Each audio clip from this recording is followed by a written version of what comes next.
So we'll start with EC2 today, right? I want you to try Yeah, the yeah. Coming to that. So I want you to try the VPC endpoints. Okay, yeah, right. Yeah. this VPC endpoints. I want you to try it, or we will talk about it after a little bit of EC2 Okay, okay. because Yeah. it needs a little bit of EC2 also. So let us Mhm. start off with EC2, right? And Okay. then we will come back to the VPC endpoints, right? If possible, you just Yeah, take yeah. a look at it and see if you are able to understand it. Okay, because from now I Sure. will be giving you some exercises. You can start exploring a little bit yourself also.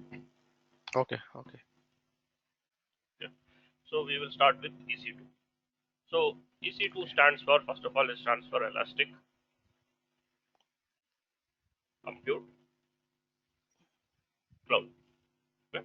So it is a service from AWS which provides some sort of compute, right? So under EC2, right, you have services like EC2 instances, right, which are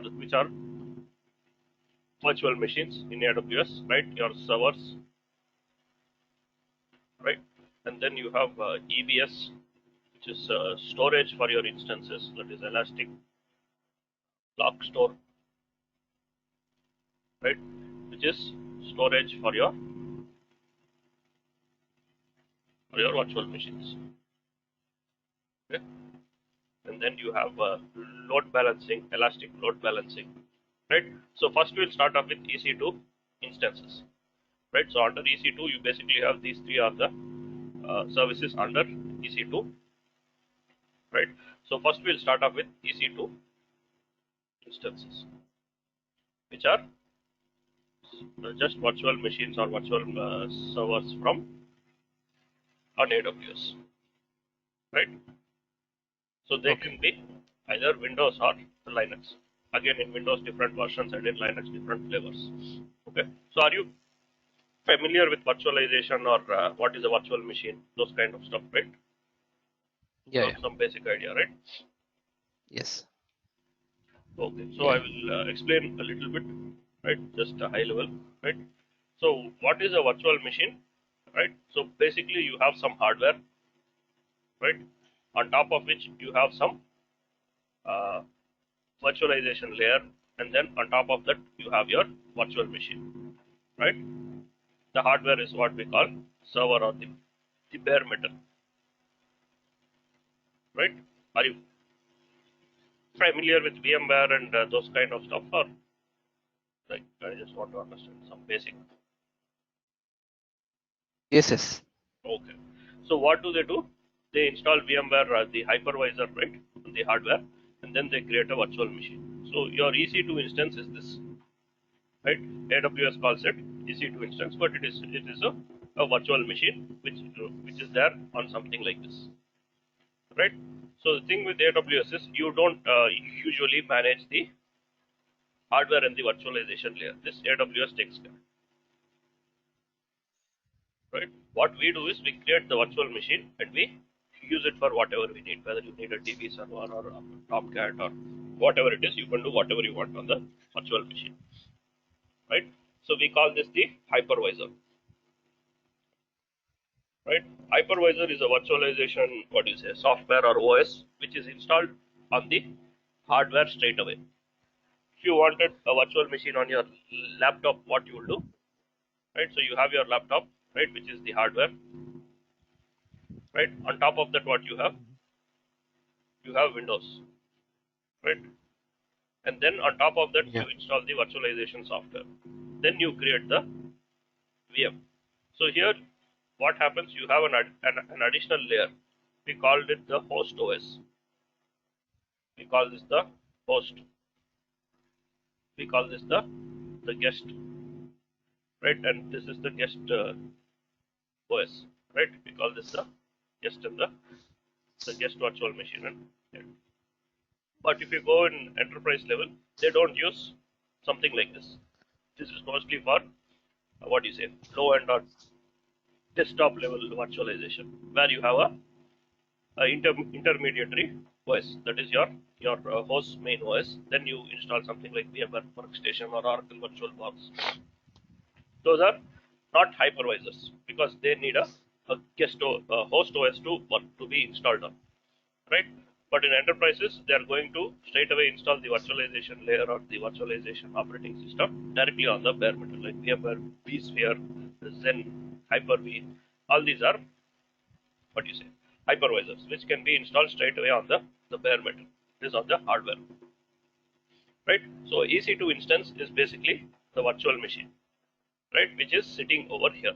Why you need to know this architecture is whether it's for troubleshooting or in general purpose, right? Because AWS has like this a lot of hardware, right? It is not they have one hardware, right?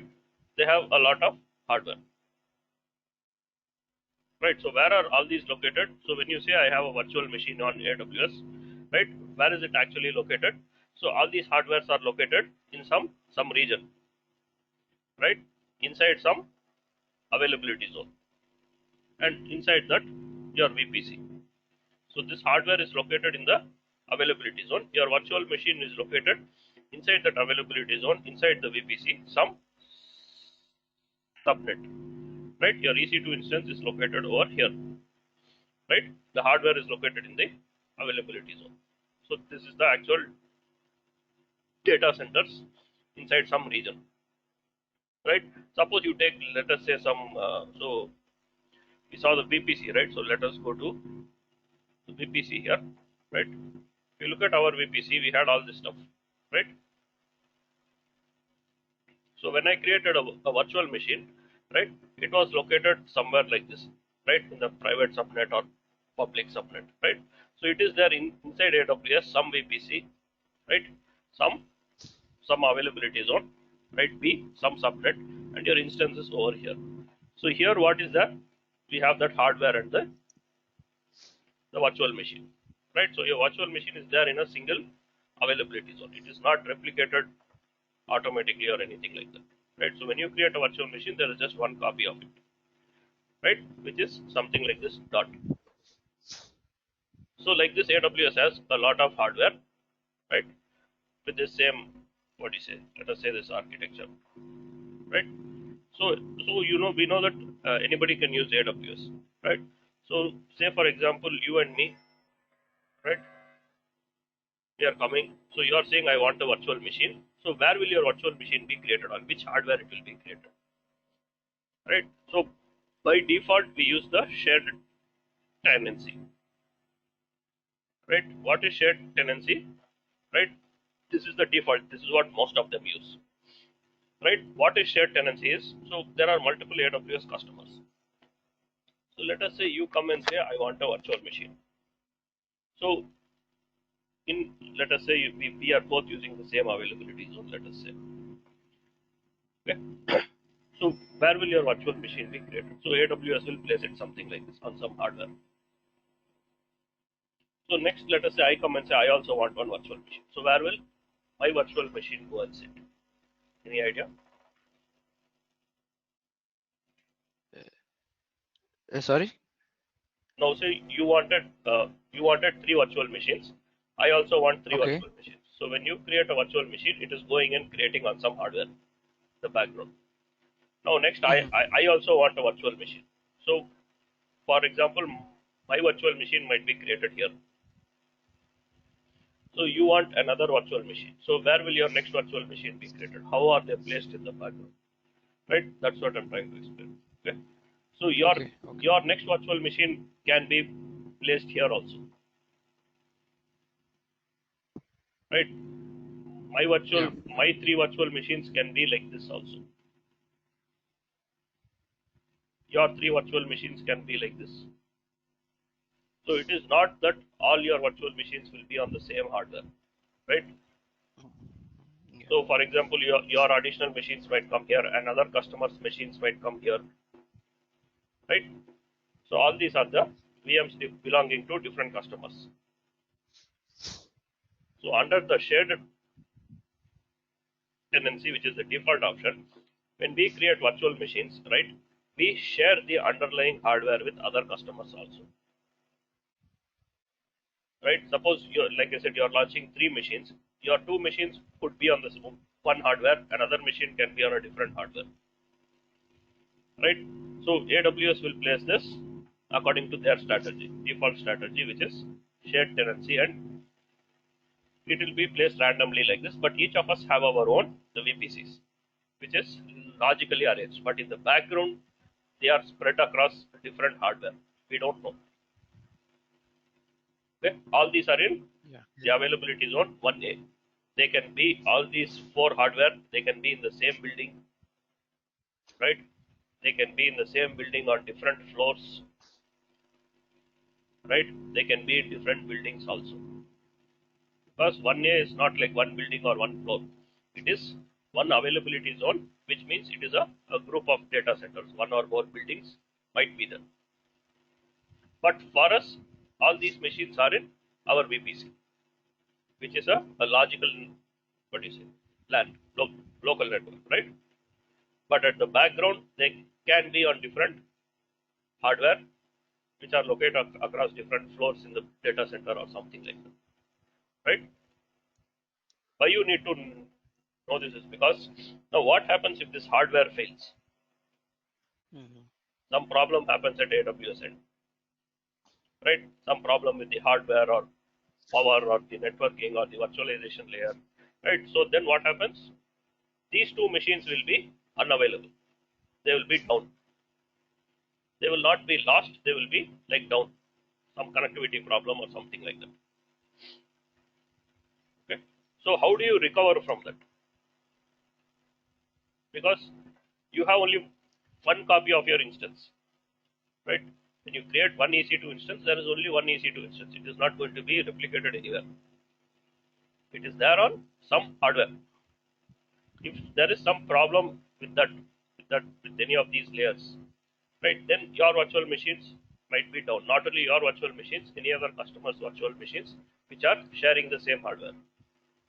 But you cannot see other customers' VMs. Okay, so that is AWS's architecture. They're providing it in a way that we use shared tenancy, but we cannot see other people's machines.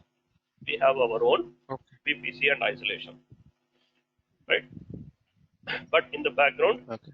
we share the hardware with other customers. So if this hardware fails, both these machines or how many other machines are there on this hardware, they will all have problems. So how can you recover from that? Right? So how you recover from that is by simply stopping and starting your virtual machine. By stopping and starting, not rebooting, but stopping and starting your EC2 instance. So normally when you Okay. stop and start your instance, even when there is no problem, what actually happens is, if I stop my virtual machine and start it again, it will most likely start up from a different physical host, but all its configuration will remain the same. This happens in the background. You cannot control it. This is what happens. Okay. Anytime you stop and start your EC2 instance, not reboot, but stop and start, it starts up most likely from a different physical host in the background. So when you have a problem, the fastest way to recover is to stop and start your instance. Okay, so that's what AWS will ask you to do, because you cannot fix this hardware or this problem. They have to fix it because we don't have control over the hardware or the virtualization layer. So they will ask you to simply stop and start your instance. If you are unable to stop and start it, they will try to do it from the background, from the backend, right? Right. So whenever you Okay. stop and start an instance, it most likely starts on a different physical host in the background. Even whether there is a problem or there is no problem, you stop and start, it will start on a different physical host with all the same settings, same IP address, same storage, same everything, same. Right. So basically, what is EC2 instance? You can say is, it is, we are generally referring to the CPU, RAM, and the network performance. Storage comes from a different service called EBS. So when you create a virtual machine, the storage is not coming from here. The storage is coming from a separate service called EBS, which is actually attached over the network, like SAN. But you don't have to do this. This happens in the background, right? You don't have to attach a SAN or anything. you just create some 80 GB storage or something like that and give it to your machine. For your machine, it will appear like a local storage drive, right? You can manage it like a local disk, but technically it is coming from EBS, which is technically attached over the network, right? So that explicitly we need to attach, right? That one? Yeah, we need to give while EBS. creating a virtual machine, right? Virtual EC2 instances, generally we talk about CPU, RAM, and the network performance, because storage you have options, right? Storage, there are different options, and what do you say? EBS is what is the main storage for most of your instances, right? EBS is the service which provides the storage for most of your instances. Plus, you have an additional option, but the main is EBS. So when you stop and start your machine, the same storage will come with it, right? So when we say a virtual machine or something, it is usually how much CPU, and because this virtual machine, what it is using from the hardware, it is using the CPU, RAM, and the network from the hardware, right? If you create a virtual machine on your laptop, what is happening? It is using what is the hardware it is using, whatever is there on your laptop, including the storage, right? So if the storage has a problem, your virtual machine will be down, right? If the laptop has a problem, your virtual machine will be down. But here with enterprise, what happens is storage is coming from SAN. So even if the hardware has a problem, only the CPU RAM will be down. That is, your virtual machine is basically a configuration file, right? So Okay. you can copy the configuration file on a different machine and start your virtual machine, because you don't depend upon the storage from here. Storage is coming from somewhere else, right? Storage is not on this local hardware. It is coming from over the network. Okay. So EC2 Okay. instance basically is some CPU amount and CPU RAM and the network performance. Storage, you have options, EBS being the main thing. Okay. We will see, I mean, once we see all these things, then you will understand. This is just the basic thing you have to know. That whenever you stop and start an EC2 instance, right, it most likely starts on a different host, even if there is no problem. Even normally, if you stop and start your instance, in the background, it will most likely start up on a different host. Because when you stop your instance, right, what happens is they free up the space, because you are not using anything, because the storage is coming from somewhere else. Storage is over the SAN. It will be there. It's like you switching off your laptop. What happens? You don't consume any CPU, RAM, or the network, right? You only consume the storage. When you switch off your laptop, the storage is still there. So here the storage is not local. The storage is coming from somewhere else, right? So you can. So when you stop your virtual machine, what happens? They just remove it. They save the configuration file or the state somewhere. So the next time you start up, whichever hardware is free, it will go and start from there. It is not necessary that it will start on the same thing. Other customers' machines might have come here. Your machine may be okay. Here some free space is there.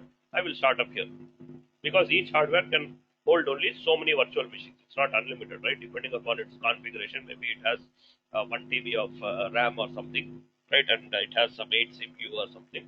So maybe it can have, say, 50 virtual machines or something. So if you stop your virtual machine, the space is freed up on the hardware for the other people to use. Next time you start, wherever there is free space, it will start up from there with your same settings, using your same VPC. This happens in the background. This is the shared tenants, right? Okay.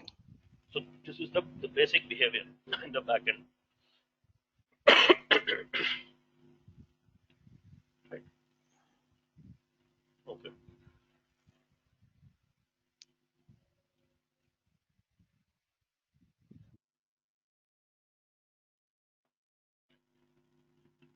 So now,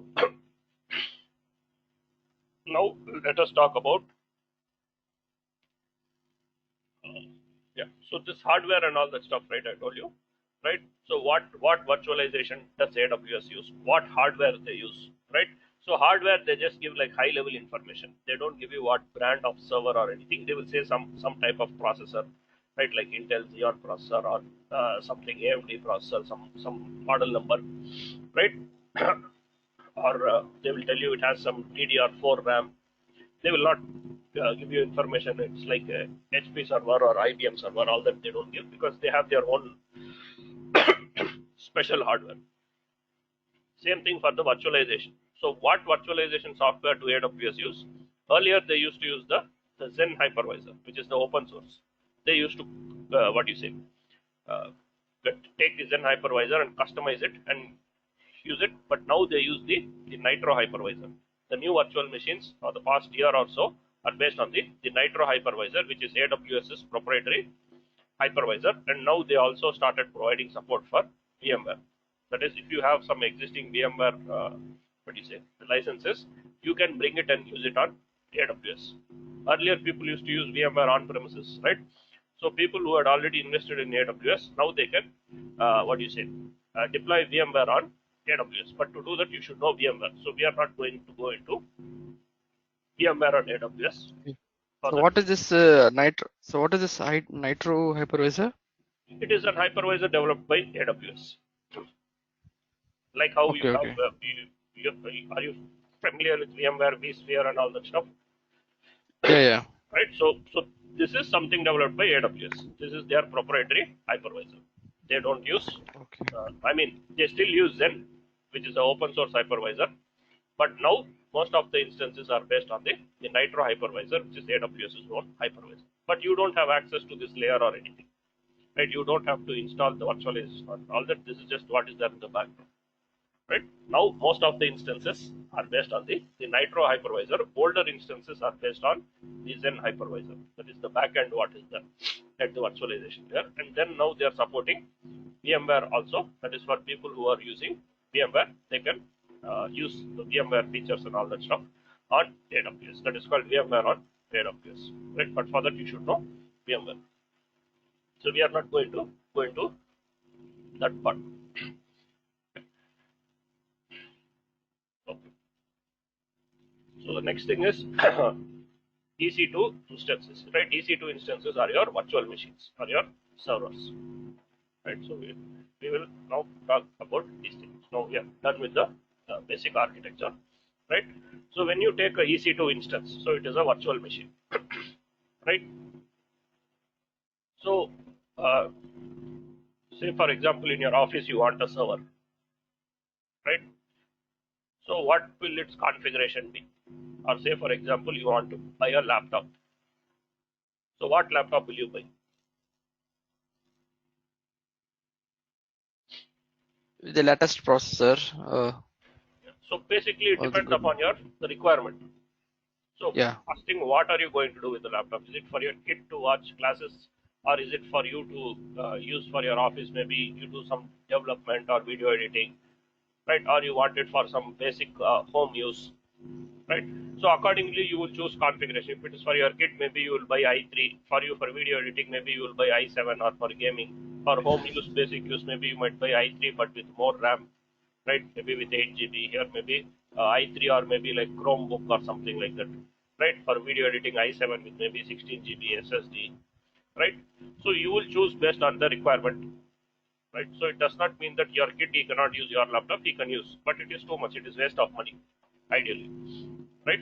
So you can use the other machines also, but it will not suit your requirement, or it might be very slow, or it might be too much. So we will buy some balance of hardware and the configuration, right? So same thing with the servers in your what do you say, in your environment, right? Suppose you want a server, you will ask, if somebody asks you, I want a server, you will ask them what is the OS you want, right? How much CPU you want, how much RAM you want, how much storage you want, right? Based on the requirement, you will choose the appropriate configuration, right?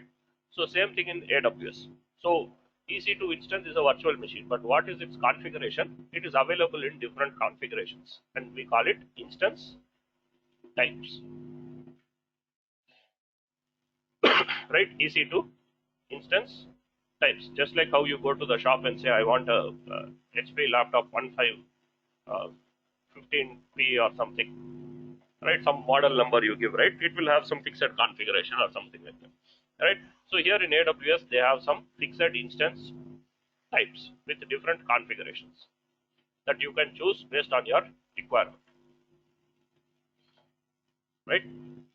They have some instance types. It will look something like t3.micro, t3 dot what you say small, t3 dot large, or it will be something like m4 dot medium, m4 dot sorry, something like m4 dot extra large, right? M5 dot large, something like this, right? So it will have something like this, right? So we call it this as the instance type. We see what are all the instance types, but what does this mean, right? T is basically the family, you can say, right? This number 3 is the generation, and the last one after the dot, that medium, large, XL, is the 5.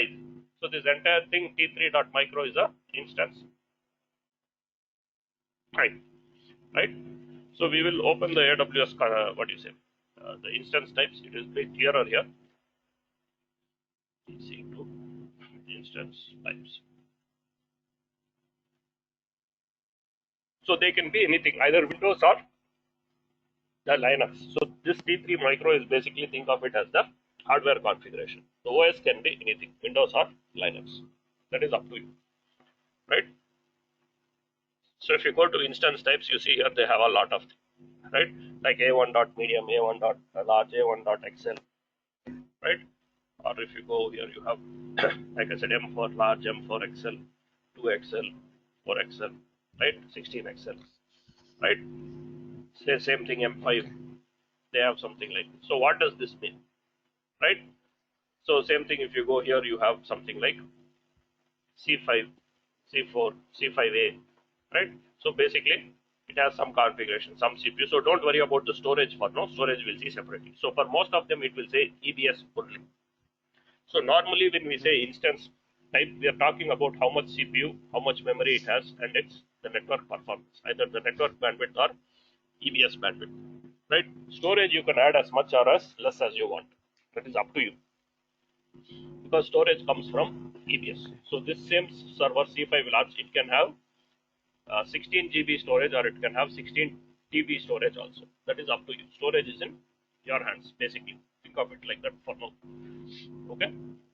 So virtual machine instance type C5 large means it has 2 CPU, 4 GB of RAM, and it has so much the network bandwidth, the backend bandwidth, and it has so much the EBS bandwidth, because EBS is also coming over the network. Okay, so don't worry about storage for now. Storage we are going to see separately, right?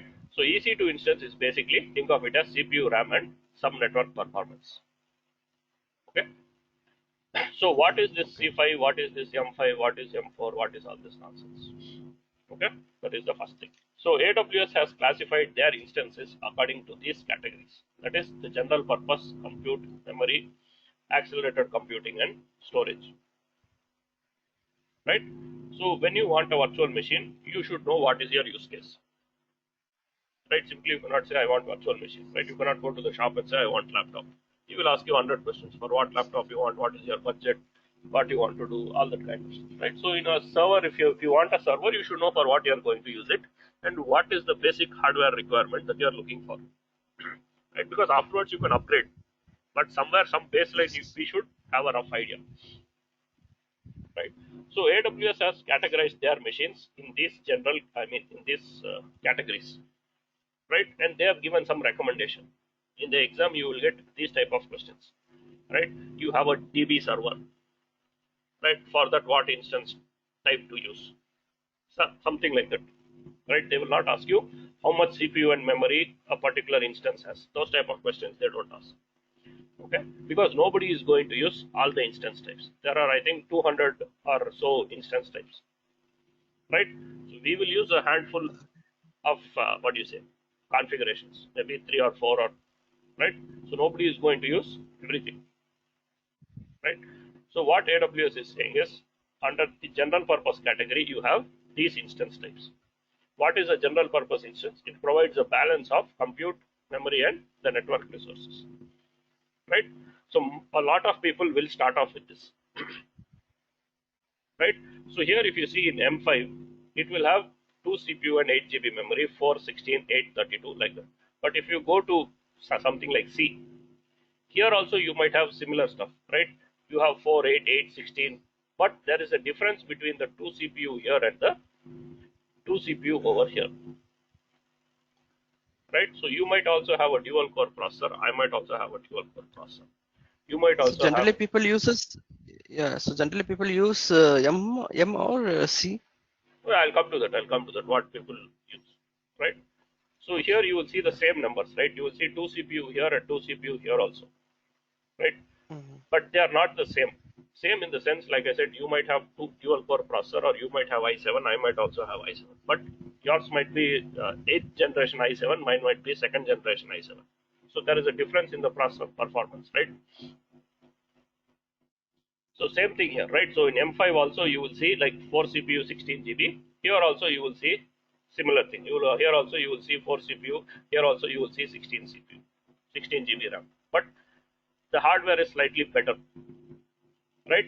So it is not like totally different, right? The values will look similar, like 2 and 4, 4 and 8, right? If you go to something like R, here also you will see 2 and 16 or something like that, right? Now they have launched R6 also. Oh my God.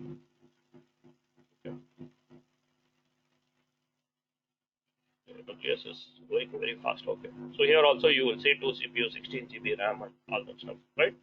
So these configurations are fixed. You cannot change these configurations, right? If you take M5 large, that means you get 2 CPU, 8 GB RAM. Now you want more than 8, then you go to 16. You cannot change this 8 to 7 or 9 or 10. You cannot change, right? You go to 8, you go to 16, or you want something. You look whatever is there closest to your requirement, right? You look whatever is there closest to your requirement. You cannot uh, choose what you want exactly, right? Approximately, you should know what you want and choose what is closest available to you. Okay. So which class are you going to choose, right? Sorry, which instance type are you going to choose? So it depends upon your requirement. So first thing is the general purpose category, or the general purpose family, you can say, right? So in the, you have all these under the general purpose family, that is A1, T4, G, T3, T3A, T2, right? So what is this T2, T3? So T1 is also there. So like every year or so, AWS keeps updating their hardware. So the next year you will see something like T4 or T5, right? It is in the T family only, but it is the new generation. Like they say i7, right? Now it is 8th on the 9th generation or something like that going on, right? So same thing here. It is belonging to the T family, but it is the 3rd generation. That is the next generation, latest generation. Next year you will see T4, then T4 will be the next generation, right? So this T2, T3, M4, M5, all these are the current generation, or the latest generation, right? The latest is generally the biggest number. M4 is, even though they say current generation, it is one generation behind, but still they have M3, M1 is also still available, but it is not shown over here, right? The old generations are not shown here, but they are still available for use, right? They are still available for use. Somewhere down they will give one link for all instance types, or we will go and look at that. They will have a table with all the old ones also. Or while creating the machine, I'll show you, right? Or let me just put EC2 instances.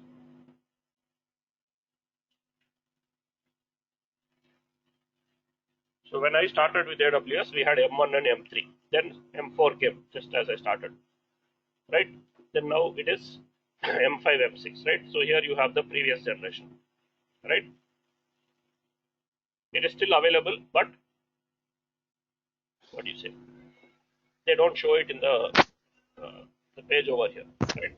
So the previous generations are T1, M1, T2, right? All these are previous generations, right? All Okay. these are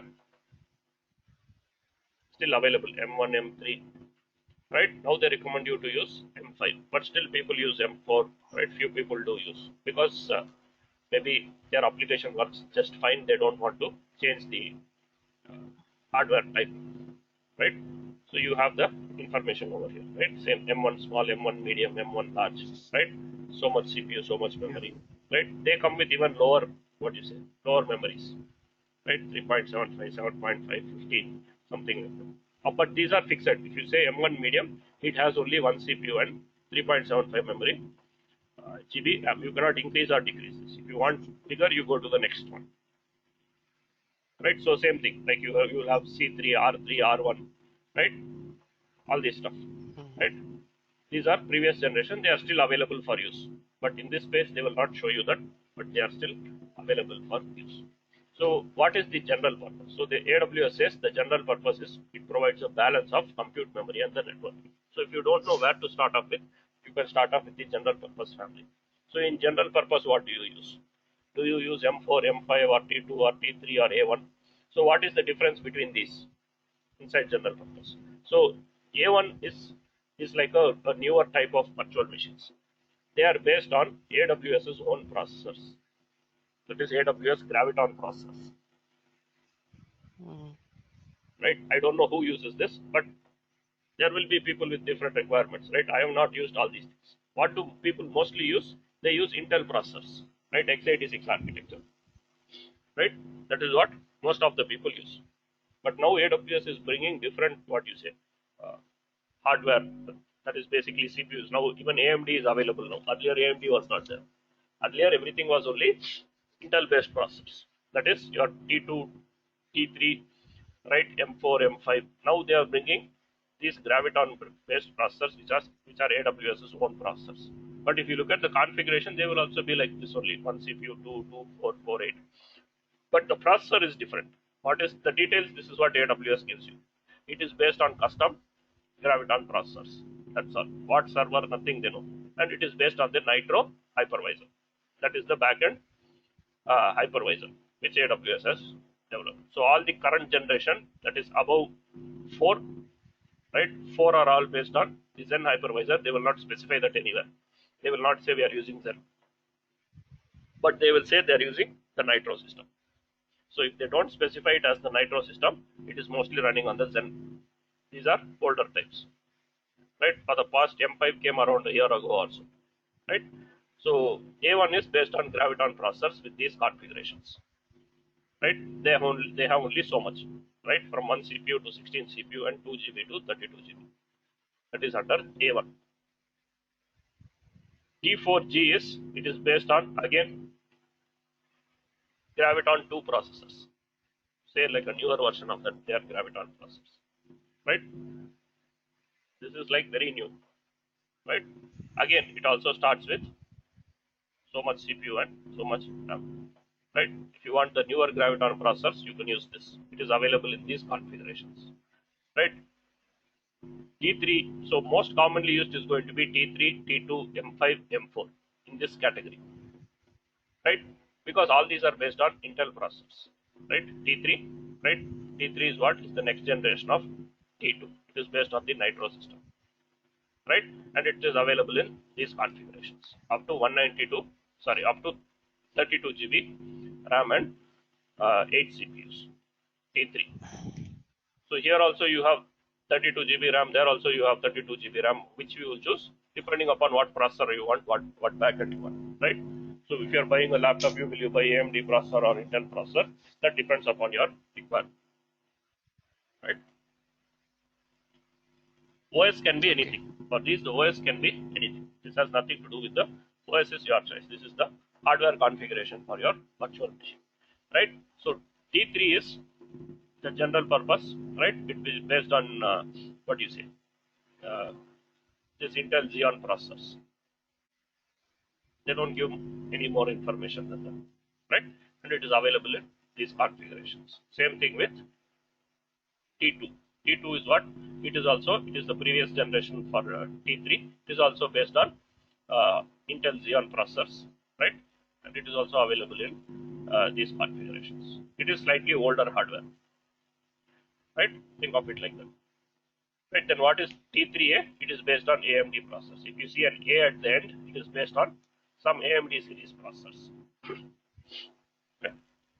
The back end is the Nitro system, and it also has the same, similar configurations. But this 8 CPU is a AMD processor,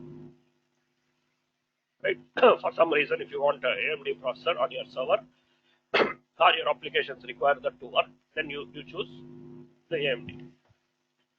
Similarly, M6G is also based on the Graviton 2 processors, right? And it has this configuration. It goes all the way from 4 to 256 GB of memory, right? 256 GB of RAM. So don't worry about these D, right? These D ones are something which have some extra storage, right? They will have similar settings as the G or anything else, but D means it has some extra storage. Think of it like that. So all these are EBS only. Here it is EBS plus this. They don't specify EBS, but it is implied. So they have these extra storage, extra SSD storage. Anything you see with a D at the end, again, these are pretty new things, but they have some additional storage, some special extra high-speed storage. We'll come back to it, right? So anything you see with a D at the end has this storage, right? So M5 is what? It is again based on Intel processors. It has no A or G in it, so it is based on the Intel processor, and the latest generations are based on the Nitro system, and it is based on so and so Intel processor, and it has all these configurations, right? It starts itself only from 8 GB memory and goes all the way to 384 GB of memory, and now they have M5D also, same configurations, but they have some extra high-speed SSD storage. So M5. So M4 is the previous generation of the M family, right? It comes with this processor, right? It comes with E2686V4. This comes with whatever 8175 processors with the new Intel architecture. That is basically M5 is newer hardware, M4 is older hardware. M4 is based on Zen hypervisor. It also starts with 8 GB RAM and goes up to only up to 256. Right? So they just give you some high level information about the hardware specs. Right? And same thing, if you go to M5N, right, it is based on something like this, and it has some additional stuff for some special things, right? It has this vector neural, right, for some workloads, right, depending on, because there are different industries which use AWS, right? So you and me might be using for some simple, some web application or something, but there are other high-end people who use it for graphics processing, videos, gaming, right? The medical community and all that, who do a lot of data processing, artificial intelligence, machine learning stuff, right? There are you can pretty much do any workload on AWS. So they will require higher end processors, GPUs, all those kind of stuff, right? So for those people, this probably might be suitable, right? Because it comes with this support for this, right? Which will help speed up machine learning operations. Okay, so they have something for everybody, pretty much. If not, they will keep launching. These are not fixed. Tomorrow you will see something else. These are what are there today, right? So what is this general purpose family? It has all these categories, all these instance types. So what can these be used for? So AWS will say this can be used. This provide a balance. Balance means 384 might be too much for you, but for somebody it might be a balance, right? For us, what might be a balance for most of them, maybe 64 GB or maybe 128 for most of them, right? If you take AWS, maybe 50% of them don't use more than 128 GB of RAM on their server, right? But there will be other people who need more, like people who run SAP, right? Big data, data analytics, right? Databases. So they might need more RAM, right? Or people who are doing something related to videos or gaming or some, machine learning, they might need more CPUs or the processing power. So they have something for everybody. So the general purpose family, it provides a balance, and it is used for most of the application servers, the web servers, small databases, small gaming servers, right? So most of them use this category. I mean, if you don't know how to start off, you can start off with M5 or M4. usually we recommend to start off with the latest generation. Unless you know that there is some problem with this, it will not work. Because M5 will be cheaper than M4 also. It might be usually the same cost or cheaper. So you might as well go with the latest, right? M5. So you choose whatever is closest. How much CPU, how much memory you require. You choose whatever is close to you, right? Or you can start off with T2 or T3 also, because T2, T3 have some, what do you say? They are a special category inside the general purpose itself or across AWS itself. This T family, right? If you see uh, the what do you say? The alphabet T, right? So these are the cheapest. In AWS, the cheapest is the T family, whether it is T4G or T3, T3 or T2, right? They are usually the lowest cost. Why? Because the T family, right? They are called. This is applicable only for the T family, right? The cost is low. Why it is low is because the T family are they are called the burstable performance instance. What is burstable performance is, right? So they say, right, some CPU and some RAM. So RAM, let us say, is fixed. Let us say you get 4 CPU and 8 GB RAM. RAM is fixed. Don't worry about that. So the T machines, right? They don't provide you with, what do you say, consistent high CPU. So what the T family of instances provide is they provide a baseline of CPU performance. It says something like the CPU normally works at this level,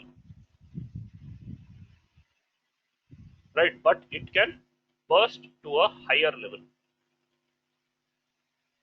This is called the baseline. This is the, right. Suppose the CPU total is say 100%. Normally the CPU will work at say 30%.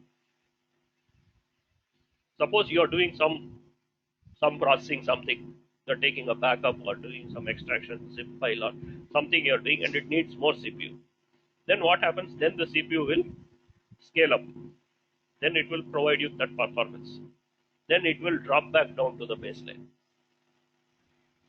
So, so here this T3 family acts upon the flexibility, right? No, let me complete. Then probably it will be clear. Okay. So these T families they provide a baseline of performance which is guaranteed, right? But they can scale up to their maximum when required, right? You are not guaranteed that performance or something like that. You can think. So for how long will it scale? It depends something on something called CPU credits. So if you are not using the CPU, it is at the baseline. You will acquire some credits. So whenever you need those credits, they will be used. Because if you see in some cases, some servers will be sitting idle most of the time, right? They will be sitting idle. For them, just the baseline performance might be enough, right? Suppose a server on which you are taking some backups or you execute some scripts or something, right? So maybe it is sitting out of every hour, maybe 45 minutes it sits idle. Only the 15 minutes some process happens, the CPU goes up, right? So for those cases, this T family might be useful. But if you need consistently good CPU performance, you should not use the T family because they provide only a baseline and they scale up whenever the what do you say whenever the need comes, and they will scale up only if you have the CPU credits. If you don't have CPU credits, usually they work at the baseline, so your processing might become slower, right? So how long can they work at the higher level depending upon how much credit. It's like your prepaid balance. So how long can you talk on the phone? As long as you have the prepaid balance. Once the balance is over, your call gets cut, right? Or like your internet plan, right? So if you finish your free usage policy, what happens? It falls down to the baseline, that is 1 GB or something. If you have the what you say balance, it will work at say 50 Mbps, right? Otherwise, it will fall back to the baseline, right? So here it is the same thing with the CPU usage. So usually the CPU, it runs at the baseline. If you have credits, it will spike up when required, and then it will fall down after the work is over. Or if your work is still going on, but you don't have credits, then also it will fall down. So it is not recommended to use these for production or those type of things. So this is maybe for development systems which consistently don't use higher CPU, right? For them, they are okay working at a baseline. Now and then there will be a small spike in the CPU. It can handle it, no problem. But if you consistently need good CPU performance, you should not use the D family. It is not that it will not work; it will work, but you should not use. Okay, so that is the any D family, whether it is T4G, T3, T2, right, or T3A, everything is the same, right? So these T2 instances are burstable perform instances that provide a baseline level of CPU performance with the ability to burst above the baseline. For how long they will be able to burst depends upon the CPU credits. Now what AWS has done is for the past year or two, right, there were people who are complaining that we don't want to depend upon the credits. We have some processes that run a little longer and credits are not enough because credits are given automatically. You cannot pay for the credits, right? Your machine acquires credits when it is idle based on so many credits per minute or something like that, right? So you cannot pay for the credits. So some people wanted to optimize for cost. So based on their feedback, AWS has launched something called T2 Unlimited. T2 Unlimited means they will work at the high CPU performance for long as you need it, but you pay a little extra for it, right? For most, what you say, small general purpose workloads, T2 might be okay. Okay, Okay. so they charge you a small fee. Now T2 Unlimited is available. Earlier, T2 was purely burstable. If you didn't have balance, it will fall down to the lower level. If you had balance, it will work at the above the baseline, right? Okay, so this baseline and the ability to burst is governed by the CPU credits, right? So depending upon what instance type you choose, they acquire the credits based on whether they are idle or they are consuming the CPU or no. Based on that, AWS keeps adding the credits, and whenever it is required, it will burst. If you choose T2 Unlimited, then it will burst even if you don't have credits, but you pay so much extra, right? 5 cents per CPU hour you pay, right? So you can use this for production also, but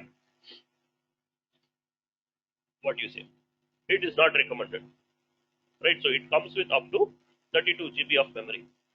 CPU also, you have up to 8 CPU, and how many credits you get, it depends upon the instance type, right? So we will talk about this. This is applicable only for the T family, not for any other family. This behavior, right, is applicable only for the T family, whether it is T2, T3 or T4. It is applicable for them. All others provide the consistent CPU thing. There is no boosting or anything like that. It is what the full performance of the CPU that you you get, right? Okay. So here AWS says Okay. you can use this family, right? This general purpose for any of these things, right? Small mid-sized databases, right? Again, in the M family, what can you use it for? For small mid-sized databases. So mostly people start off with M4 or M5, and for many people, M4 or M5 itself is enough, right? So even it's for real time, I'd say real time Yes, M4 price, right? yeah, for real time. If you don't know what to start off with, if it is a production environment or right or a pre-production environment, you can go with M4 or M5 because mostly people choose Intel processors. If you need AMD or something, you can go for M5A, right? Okay. T also you can use if it is a machine in your production which is not used much, like a jump box or something, right? In the VPC we saw, right, like a jump box or the NAT gateway, right? For the NAT instance, don't use this because uh, the network performance will be low. If it is a jump box or a PC where you take backups or you execute some scripts, for those type of things you can use the T family because it is not consistently what you say going to be used. it is doing some backend processing, a couple of scripts every hour or something like that, right? Okay. So mostly in production, you will start off with either M4 or M5, right? Normally, because it provides a good balance of CPU and the memory, right? So here you see they say M5 can be used for what, right? Small, mid-sized databases, data processing tasks, right? Backend servers, all these things, right? Because it comes with up to 384 GB RAM, which is quite sufficient for most of the use cases. Same thing for M4. M4 is just the previous generation, right? It comes with up to 256 GB of memory. It is also same thing. It is just the older generation. Okay, right? So we'll just take a Yeah. small break for 10 minutes. Okay. Okay, at 9:30 we'll catch up, right? With you today. Okay. Okay. Yeah. Yeah. Yeah. Yeah. Yeah. Okay, so we were talking about the instance types, right? Yeah. So then this is the general purpose family, right? So depending upon what uh, inside the general purpose family, what you are choosing, right? AWS has given some recommendations what they can be used for, right? For small and mid-size, what do you say, production workloads, you can use DM4, right? For the T family, you usually use when you have a you don't have a consistent, you don't need a consistent performance, right?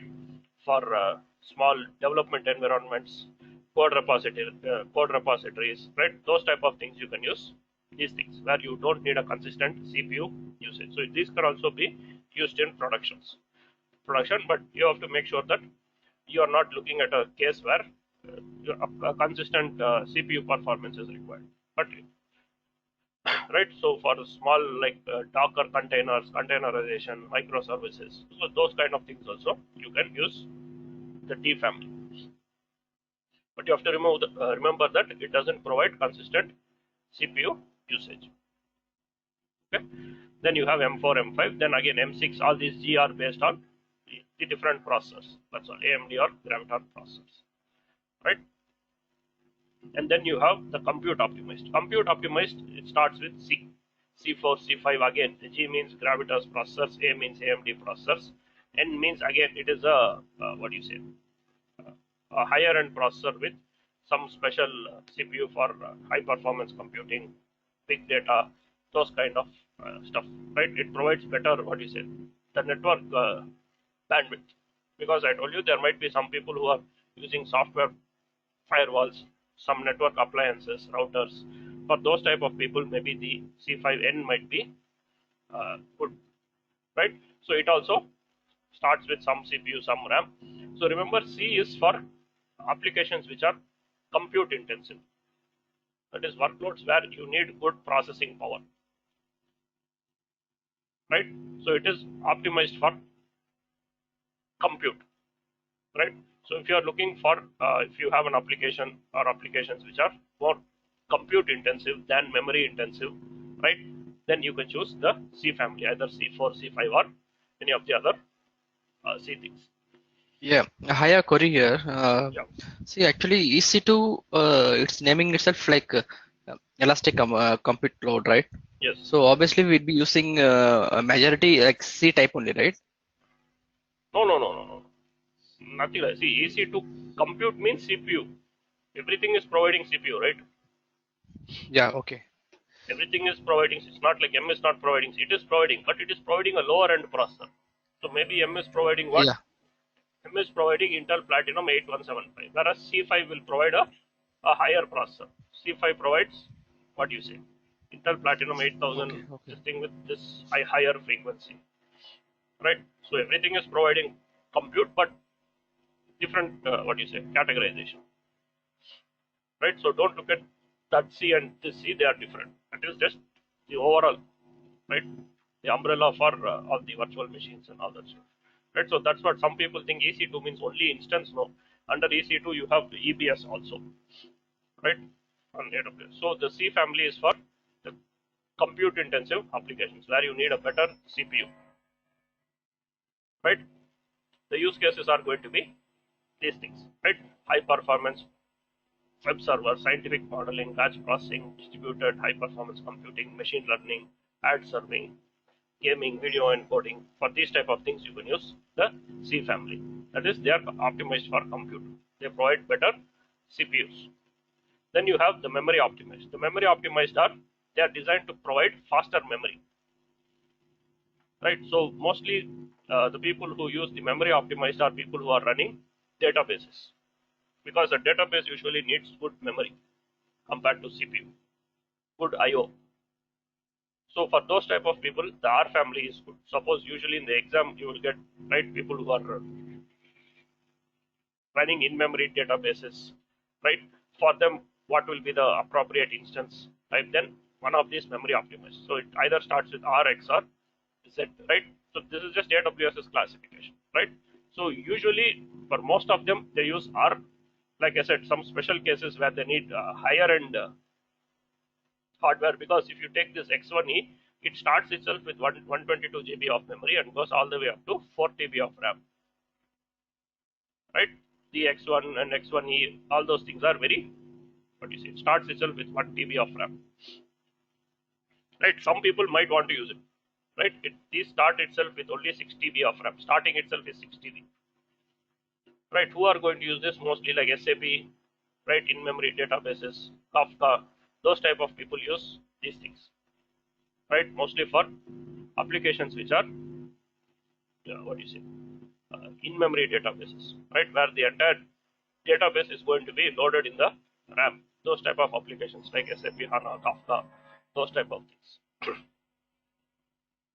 right? Otherwise, the normal traditional, the regular guys who run databases like Oracle or SQL Server or whatever, they can use the R family, R4, R5, or R5A, right? These provide a balance of CPU and memory starting from 16 GB all the way up to close to 1 TB, right? 3/4 of a TB, let us say 768, which might be enough for most small medium databases in production, right? But if they need even more than that, higher end applications, more data, bigger databases, then you go for the X and the high memory or Z1 categories, right? These also are based on some Intel processors, but they provide you more memory compared to the CPU. The ratio is skewed in favor of the memory compared to CPU. Okay, that is the memory optimized, right? So there it is recommended for these use cases. Then you have accelerated computing and storage options. These are like specialized. These are for people who run machine learning, artificial intelligence, right? Graphics processing, for those type of people, right? These machines come not only with CPUs but with GPUs and other, what do you say, stuff for advanced processing, computing stuff, advanced computing stuff, right? Starts only with 8 CPU, 61 GB, but it has GPU and other stuff, right? I have never used all these things, right? But some people might need these things, right? For machine learning, for people in those fields, drug discovery, right? Probably they're using this for this COVID, right? To do the DNA analysis and all those kind of stuff, right? They need high-end machines, right? So they have different categories over there. P3, P2 is probably the previous generation, right? G, right? It has all these things, right?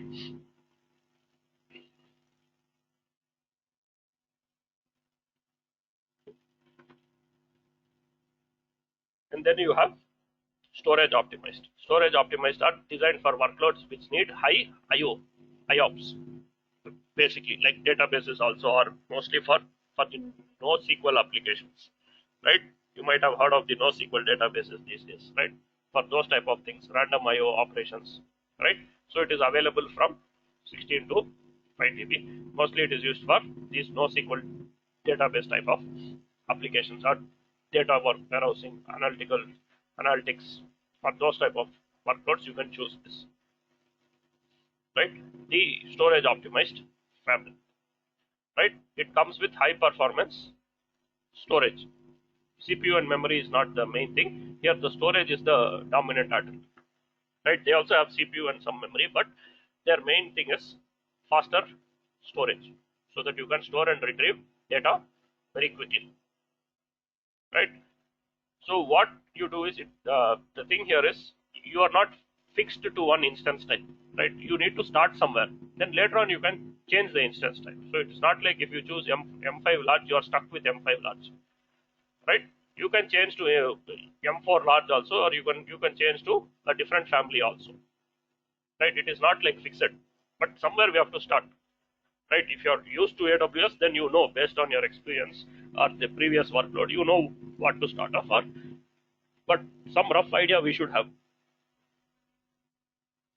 Okay, some rough idea we should have. We cannot simply straight away go and uh, uh, randomly choose some server, right? We cannot Yeah. randomly Okay. choose some server. So you can start say with M4 large, right? Then maybe based on the usage, you can see okay, 8 GB RAM is not sufficient. I need to go higher. Then maybe you can go to M4 XL, or you can go to M5 large also, or you can go to R5 also.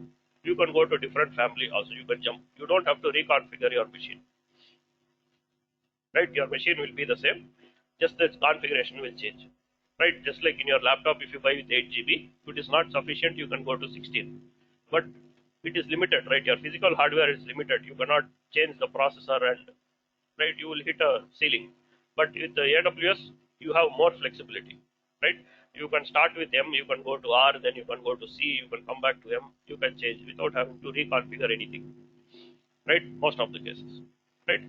So we'll go ahead, we'll quickly create an instance. We will just stop with the theory now. We will just create an instance and then we will see some basic stuff today, right? Okay. Okay. Because too much of theory means again it will be boring, right? So how do Yeah. you Yeah. create an instance? You go to EC2, right? Right? You go to instances and then you say launch instance. Okay, certain settings I will skip. We will see that later. Okay, so this is just how to create an instance and what is that, right? So we will create a Windows machine first, then we'll go to the Linux, right? Probably Windows will be easier to understand, right? So we say launch instance, right? The first thing is you have to choose the image, that is the OS. Think of it as like that, okay? Because here you don't manually install any OS, it is available as an image. So let us say I'm going to choose Windows Server. I'll choose Windows Server 2012 because I'm going to take a small machine. The process is the same whether you are launching a big machine or small machine. The steps are the same. So here is where you choose the instance type. Usually here you see the current generation, that is T2, T3, T4, M4, M5. If you want to see all generations, you can put all generations, right? You might see the older ones also. Okay, so we will use the current generations, right? So here if you go, you can choose whatever you want. So for the free tier, you are eligible only for T2 micro. Anything else you use, you are not eligible for free tier. Okay. So now free tier. So how are the instance built? Instance are built per hour. This is the basic, right? Your bill will be in hours. It is not in the number of instances, but it is per hour. So under the free tier, right, you are given 750 hours of Linux and 750 hours of Windows, right? 750 and Windows, not or Windows. 750 hours of T2 micro, which is enough for practicing, So right? yes, that like I mean, how we come to know like which family we are like T, because we are T2 dot micro, right? Yeah. So if you choose this, you are eligible for free tier. If you choose anything else, you have to Yeah. pay for it. So this is which family actually, like T family, right? It is the general purpose category T family. Yeah. Okay. Okay. See, first alphabet is the family T. T2 is just the Okay. generation. This is the T2 Yeah. Yeah. family, you can say, right? So Okay. like that, you can scroll down. You will see M or right, C, R, all Okay. those you will see, right? They will be bottom, right? So here the free tier is for T2 micro. Okay, so it is not the number of machines, but it is total hours. Because some people say it is one machine. No, how this 750 hours is calculated? It is assuming you are using a machine 24 hours a day for 1 month. This will come to approximately 740 something. So they round it up to 750. This is assuming you are running one T2 micro 24 by 7 for the entire month. But we are not going to do that, right? We are going to practice for 2-3 hours a day. So the bill will be in hours. So you can have 2 or 3 machines, 4 machines, 5 machines also. But the total hours at the end of the month should not be greater than 750 for Linux and 750 for Windows for T2 micro. So you can have 3 T2 micros. Now let us say I have 3 machines. I am practicing for 3 hours today, September 20th. I am practicing for 3 hours with 3 machines. So what is the total number of hours? It is going to be 3 into 3. So today I used 9 hours of T2 micro, right? It is not one machine. So whether you run one machine for 9 hours or 3 machines for 3 hours, it is the same 9 hours. So end of the month, you should be below 750 hours. Okay. So it is not number of machines. It is total number of hours for that instance time. That is how it is calculated. So every day you can have 3 machines and practice for 3 hours. So every day how many hours you are using? Only 9 hours. So if you calculate, right, every day you are using 3 machines for 3 hours a day.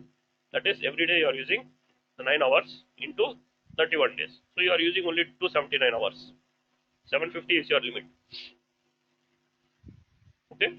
So you can use like this also. So it is not like you have to use only one machine to be in the free tier. You can have multiple machines and still be in the free tier, but you have to make sure that you clean up the machines after you finish practicing. If you just leave the machines on running, then the cost will will accumulate. Okay. So you can choose any instance type you want. Some of those will be grayed out. Why they will be grayed out is because they are not supported. Why they are not supported is because of the image which you choose. Right? The image which I choose here is a 64-bit x86 image. That is, it is a Intel based OS architecture. Right? x86 is Intel. Otherwise, you will see ARM. Right? For AMD or those type of things. Right? You will see ARM architecture mostly for the Linux machines. Right? ARM. So we are saying 64-bit x86 is Intel architecture, which is why the other stuff uh, is grayed out, right? Because your OS or that software architecture, it does not support the Gravitas, the Graviton processors or something like that, right?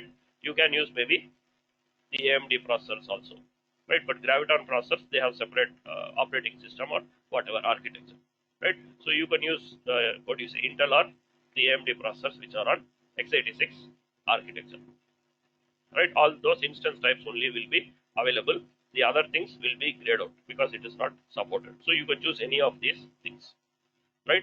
So I'm going to choose T2 micro for my Windows Server 2012. Then you can configure the instance details. We saw this in the VPC. So you are creating an instance. Where is it going to be there? In this VPC, right? Which subnet we can choose, right? I will put it in the public subnet, right? Right, and then we will auto assign the IP because we need to log it to. This is the network part. Where are you placing the machine, right? Which VPC, which subnet, whether you want public IP, right? So don't worry about placement group and all these things. We will see these things. Don't worry about these things, right? I'm just showing basic how to launch an instance, right? And what are the basic operations you can do at high level, right?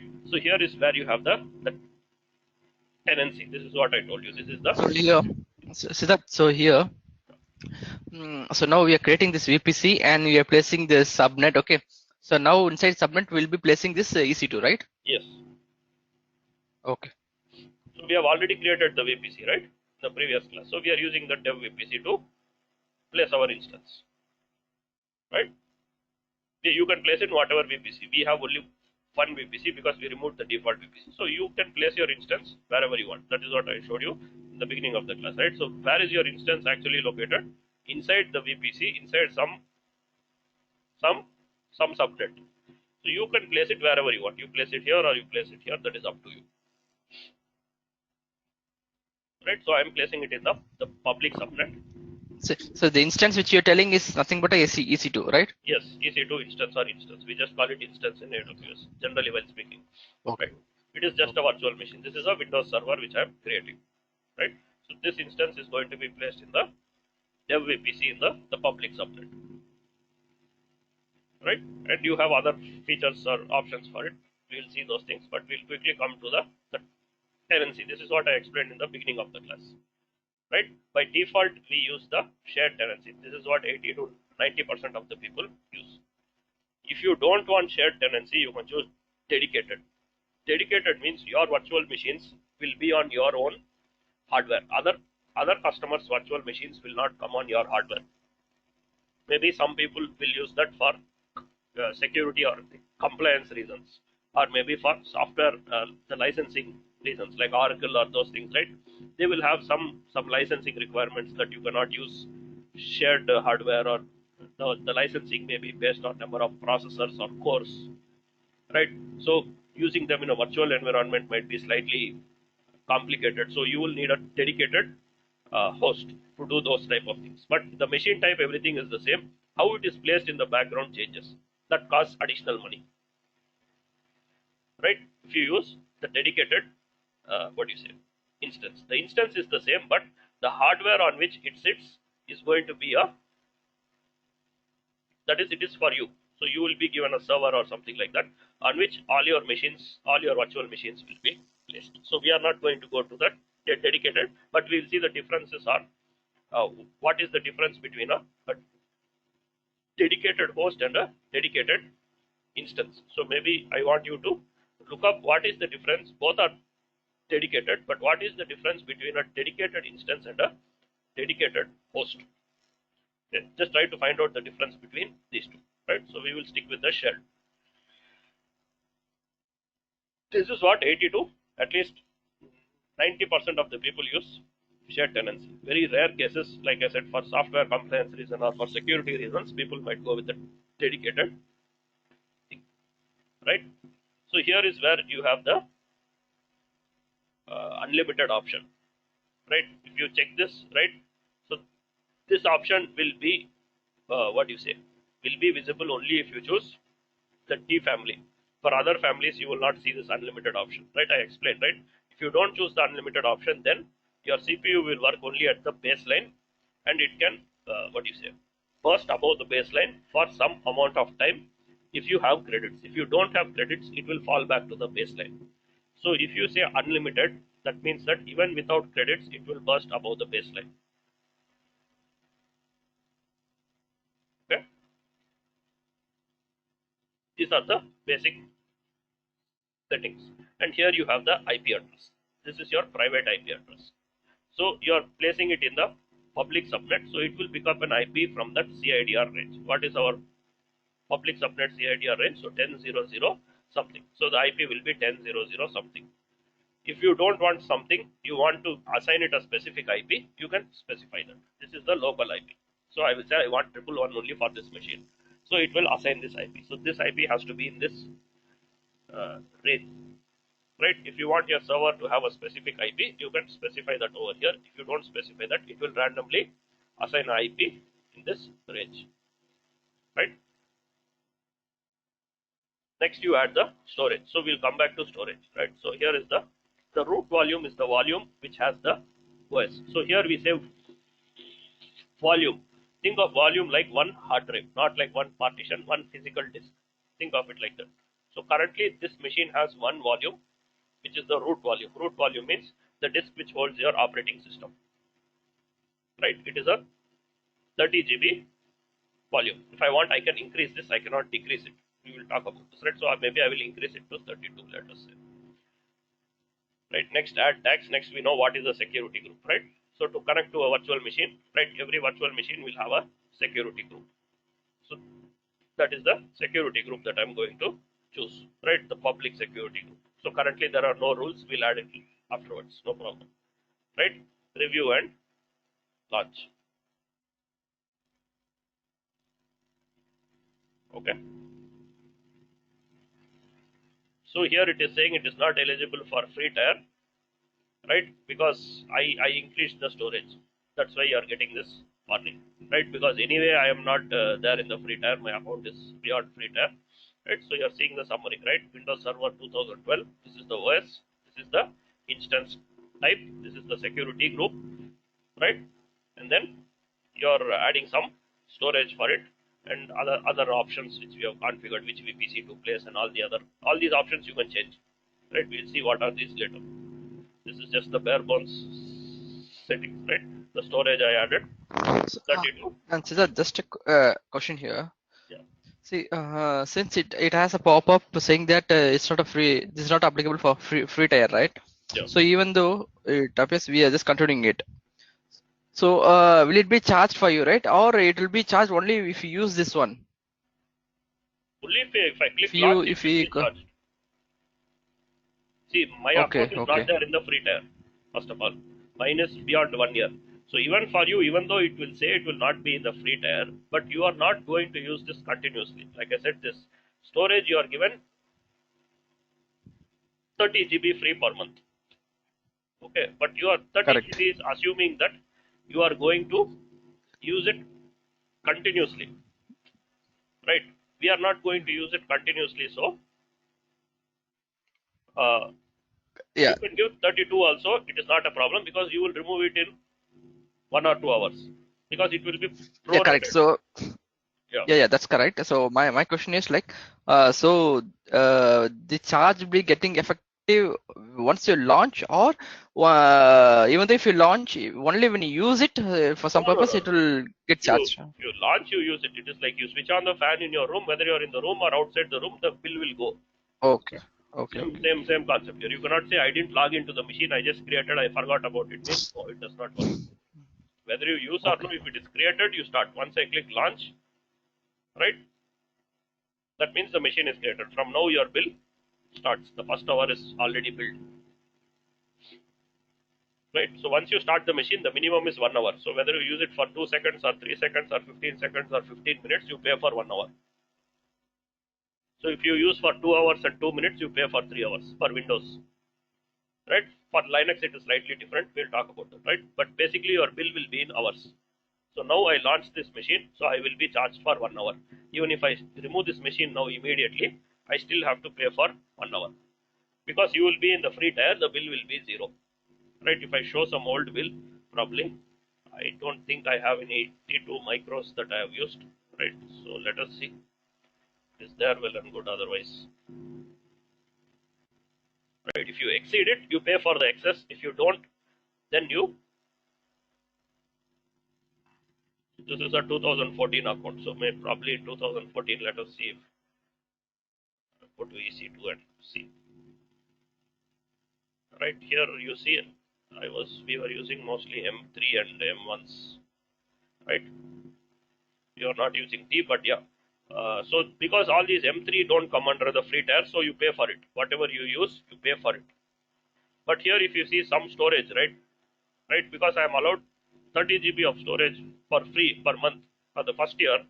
So they are saying under the free tier, 30 GB is free, right? Beyond that, you pay, right? The first 30 GB will be free. Okay. So I used 1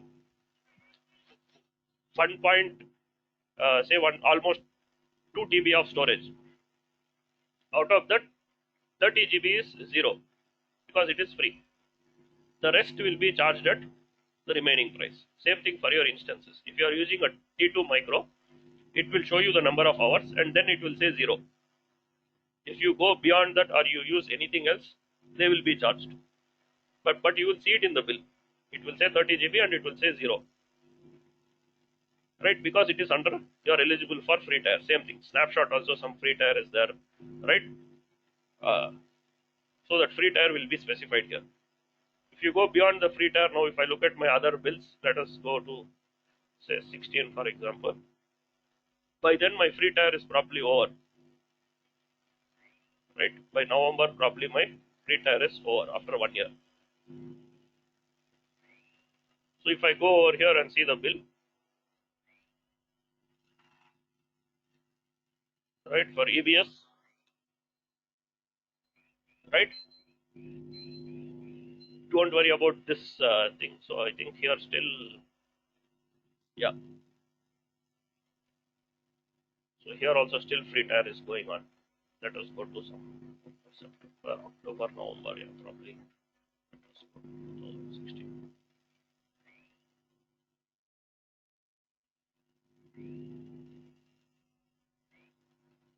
Right here you see there is no free tier. I don't think there is any. Oh, 30 GB is still coming on. Okay, okay, okay.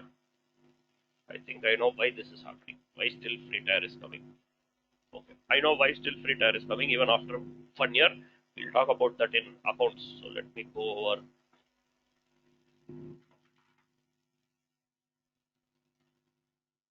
2016 September.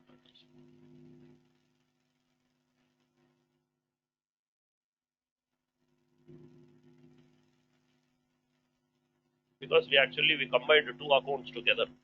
Right. So here you see there is no free tier. Right. So much you are using. Right. Whatever general purpose. Right. There is no free tier. So why for me it showed even after 1 year free tier is. So that is another reason why people like to combine account or create new accounts. What they do is you can combine two accounts, right? Suppose you create an AWS account one. Let us say we created in 2020 September. So the free tier for this, the 1 year stuff will expire in September 2021, right? The 1 year free tier.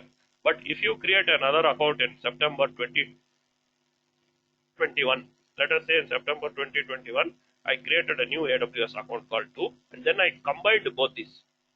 That is called organizations, right?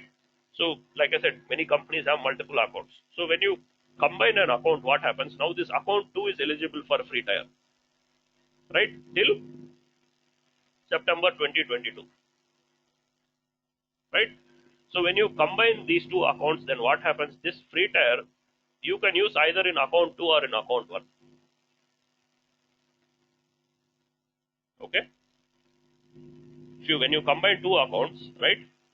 The usage is spread across. If there are any So benefits can we over, do, yeah. So can we do this each year?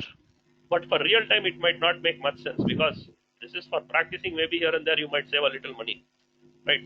Yeah, okay. What you Yeah. can do each year, it is not, they are not going to do anything. But uh, but you should know that it applies like this. This we will be seeing in the billing. This is called organizations, right? It is not for these type of small dollar savings, but for some places you can save a significant amount by spreading the benefits, right? Not only for free tier, it applies for certain other things also. We'll see what are those things. But yeah, that's why if you see for me, free tier is going even beyond 1 year because we had a second AWS account, I believe, which was added to this. Right here, you see bill details by account. Right, there are two accounts which are added in this account as the primary. Right, so it is taking up the free tier from there also. Okay, so these are two different AWS accounts which are combined together in this account. I pay the bill from here, from this account. I pay for the other account also, right? For billing purpose, I'm consolidating everything in one place. So the features also get consolidated. The offers also get consolidated. If I don't use there, I can use here. That's why the free tier went beyond a year. Okay. So we have created the machine. Okay.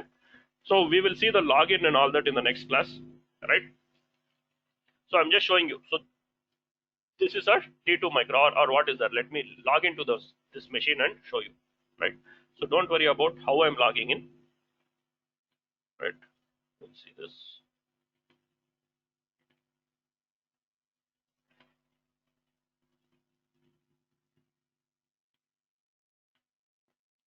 Right, to log into the machine, what you need a username, IP and password, right? We have that information,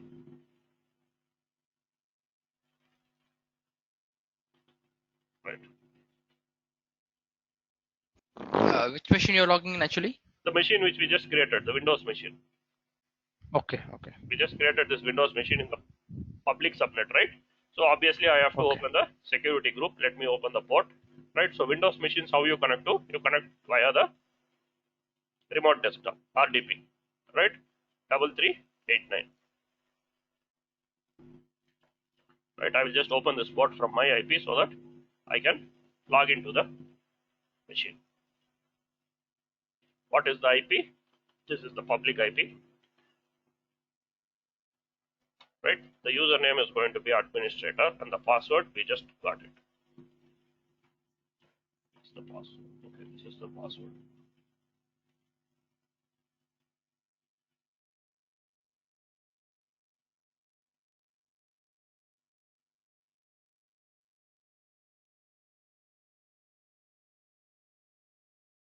Okay, so now once you log in inside the OS, it is just the same Windows OS anywhere you do it. Okay, it will take some time because it's a small machine, right?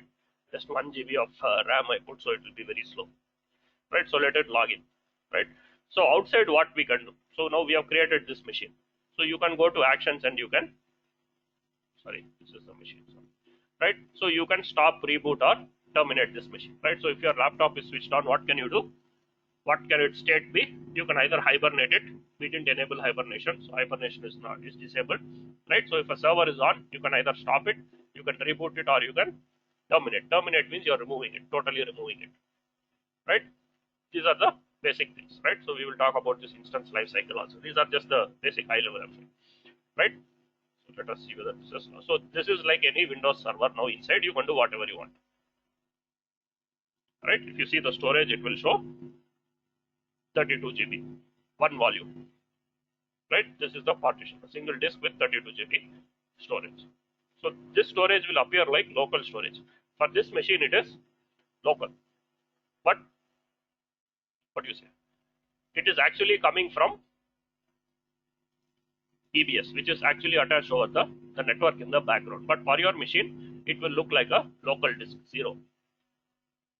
This is the volume, 32 GB volume. It has two partitions. One is the system partition, one is the C drive, right? So this is the disk, this is the actual volume. So partition you can create as many as you want inside the OS, that is inside the OS headache, right? So now you can use this like any Windows server. You can install whatever software you want, do whatever you want. AWS, they cannot see inside your machine, right?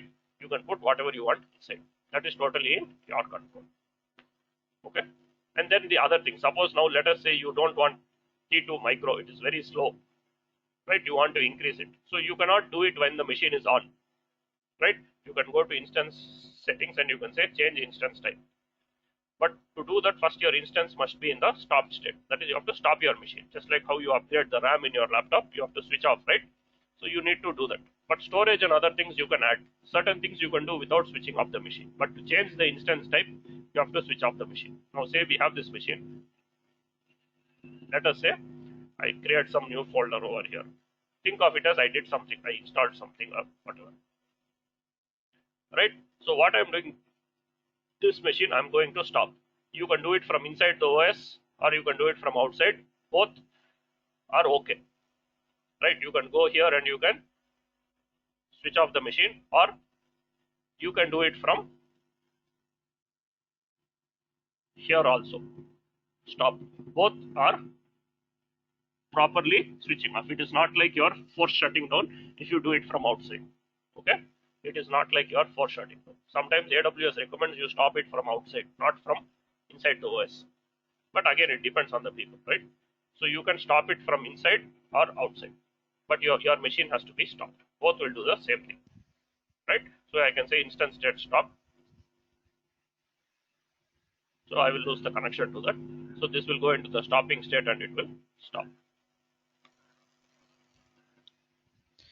So Siddharth, now we created a folder here, right? Yes. So we able to see that in the front end here. What front end? In the console, AWS console. Yeah. No, in the console you can't see, right? Here you can only see the, what do you say? Here you cannot, what do you say? There is no GUI or anything here. You have to log into the machine, virtual machine. Outside in the console, it will not show anything. You have to go inside the OS. Okay. You have to log into the server. Here it is just showing you the server and its information. That is its configuration. You can change. You cannot log into the machine over here. That you have to use your remote desktop or SSH or whatever it is. right? So AWS cannot see inside your machine. They cannot log into your machine. They can only see this outside state. What is there? They can maybe stop your machine or reboot your machine from outside, but they can't log into your machine or access your data, right? So once you stop your machine, say T2 micro is not enough, you can change. You can go to instance settings and you can say change instance type. You can go either smaller or you can go bigger, whatever is supported, right? So you started with the 1 GB RAM, you can go up to 1 TB also on the same server without changing anything else. Everything else inside will remain the same. Your OS, your software, whatever configuration you did, everything will be there. Now I can go to M5 or M4 also. I can go to M4 large also. I can say apply. Simple. Now it has become M4 large. Now it will be in the same availability zone, same IP. Everything will be same. Just its hardware has changed to M4 large. Now if I start it, it will start up. The public IP will change because we didn't use elastic IP. The private IP will always remain the same, right? The public IP will change because we didn't use elastic IP. We said auto assign. So if you stop and start, I showed you that it will get a new public IP, right? So now I can again log back into the machine. So again, immediately don't try because the machine has to boot up, right? It will take a couple of minutes, right?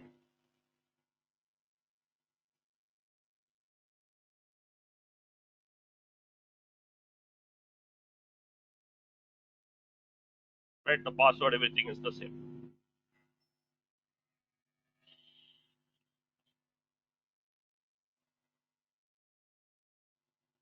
Now you see it is faster because it has more, right? Why is it still saying? So don't worry about this. Let me just check the card. So you see the same data is there, right? Right now you see it is M4 large now. So don't worry about this, this background wallpaper, right? It comes by default. It shows you the instance information, right? It is M4 large, or you can check it. Where do you say? In your my computer properties or wherever you check, right? Right? It has 8 GB of memory. Right? So it was faster to open and put. So everything is the same. My IP address, everything, whatever folder I created, everything is there as is. Just the hardware is more. So if this is too much, you can change it again. Right? So you are charged for that hour. Now for the previous hour, I would have been charged for T2 micro. For this hour, I will be charged for M4 large. How is the billing going to go? It will say you used T2 micro for 1 hour. T2 micro Windows for 1 hour. Then it will say you used M4 large Windows for 1 hour. It is not the machine that we create. It is the instance type that we created. That is what AWS bills for. Right? It is T2 micro Windows. It is the same server. Both these are the same server, right? We just created one virtual machine. But for 1 hour, we used it as a T2 micro. For 1 hour, we used it as M4 large. So you will see 2 items in your bill. So it does not mean you use 2 servers, right? So the billing is minimum for 1 hour. And another thing is whenever you stop and start your machine, right? Whenever you stop and start your build for 1 hour. So within this hour, I did it, right? So first time I created, I'm built for 1 hour. Then I stopped and started it, so I'm built for 1 hour. I started it as M4, so it will be built for M4. If I didn't change it to M4, if I used it as T2 micro, then I would have been charged for 1 plus 1, 2 hours I would have been charged. Even though we used it only for 15 minutes. Because in 15 minutes, I stopped and started it once. So every stop and start is equal to 1 hour. So you have to be careful there also. Right? Every stop and start. Reboot is fine. So Siddharth, like in an hour, okay, if we start and stop like 4 times 4 hours. in an hour, so okay. Okay, so that's what. Every time you stop and start, it is 1 hour. Within the hour, you do multiple times, you pay for multiple hours. That is what just happened. Whether you change the instance type or no, you will be billed for an additional hour. If you change the instance type, you will be billed for the new instance type for the hour. So now, according to what we have done, my bill will be T2 micro 1 hour and M4 large 1 hour. But what we have actually used, we have used just one server for 15 minutes, right?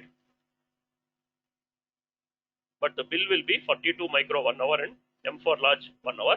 But T2 micro for you is in the free tier, so this will be zero. The bill will be zero. For this, some small fee will be there. In case you do it, I'm saying. For me, for both, the bill will fall because I'm not in the free tier. For you, it will say 1 hour because it is eligible for free tier. It will say 0. M4 large is not eligible for free tier, so a small fee will come. Okay, so it is not based on the number of instances or what it is. In that hour, what you used, right? This is for Windows. For Linux also, the bill will be in hours, but for Linux, the granularity is 1 second. So in Windows, whether you use for 1 second, 1 minute, or 15 minutes, you pay for 1 hour. But in the Linux, right? So late 2017, until then, everything was 1 hour. So the Linux or Windows, whether you use it for 1 second or you use it for 59 minutes, you pay for 1 hour, 1 full hour for that instance type. But from 2017, late 2017 onwards, for the Linux, that is the open source Linux, like Amazon Linux, Ubuntu, for those type of things, the billing is 1 second granularity with a minimum of 1 minute. Minimum is 1 minute. Then every second your bill, I mean, you're calculated for. It is not like for like Windows or any other Linux like RHEL. All these are still Windows, any Windows or Linux RHEL or SUSE. All these are still built in 1 hour increments. So even if you use for 1 second or 1 minute, you pay for 1 hour. But if it is open source Linux like Amazon Linux or Ubuntu, you pay for, I mean, you pay in this granularity. So if you start a machine, right, you pay for 1 minute. That is, if you switch it off even in less than 1 minute, you pay for 1 minute. Beyond that, if you use it for like for 2 hours and what you say 16 seconds, you pay for 2 hours 16 seconds. If you stop and start, you pay for 1 additional minute is added. So here every stop and start is like 1 minute. But if you look at your bill, it will still say hours. But your hours will be in fractions. It will say like 11.256 hours. But all your Windows and the Linux RHEL, they will be in whole numbers. They will say like 50 hours or 11 hours. You will never see a fraction usually. For the Linux RHEL and Windows, for those type of things, if it is Linux open source, you will see a fraction. Even there it is built in hours, right? Even the seconds is converted into hours. So in your bill you will not see seconds or anything. It will be in hours only, but it will be in fractions. Right? If I show you some bill like say the previous month's bill,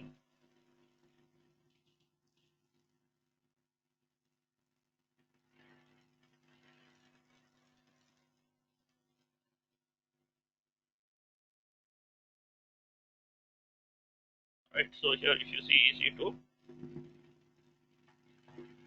so here you see for the Linux I use Amazon Linux, right? So you see 8.433, 0.104. What is this? This is because of the seconds, 0.0107, right? But if you go to Windows or any other paid Linux types, it will be all in whole numbers. Even if I use it for a few seconds or for a few minutes, it will be converted to the nearest hour, right? So Windows usually you will see whole numbers. Linux open source you will see in fractions, but it is still hourly billing, right? It is prorated and calculated accordingly, right? So this is the basic. If you want to change your instance type, you need to stop. If you reboot, it doesn't matter. You are still in the same hour. It is only if you stop and start, the additional hour is added, or the additional minute if it is Linux. If you reboot, it is within the hour. You can reboot as many times within the hour as you want. Still, it will count as 1 hour.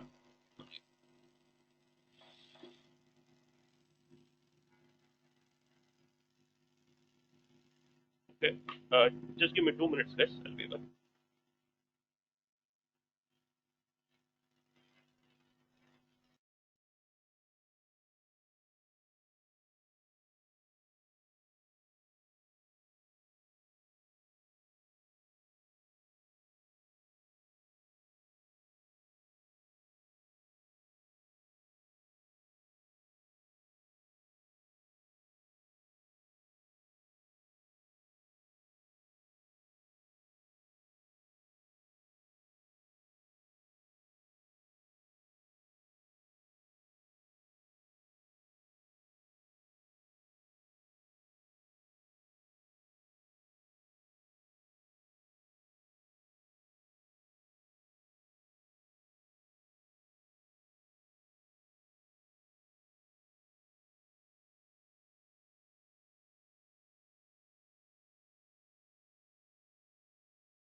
Yeah. Hi guys. Yeah. Sorry guys, I have a small emergency. Okay. I need to go to the hospital. I think so. We'll catch up next week. Okay. Sure. Okay. Okay. Take care. Yeah. Okay. Sir. Yeah. Yeah. Yeah. Take care, sir. Bye.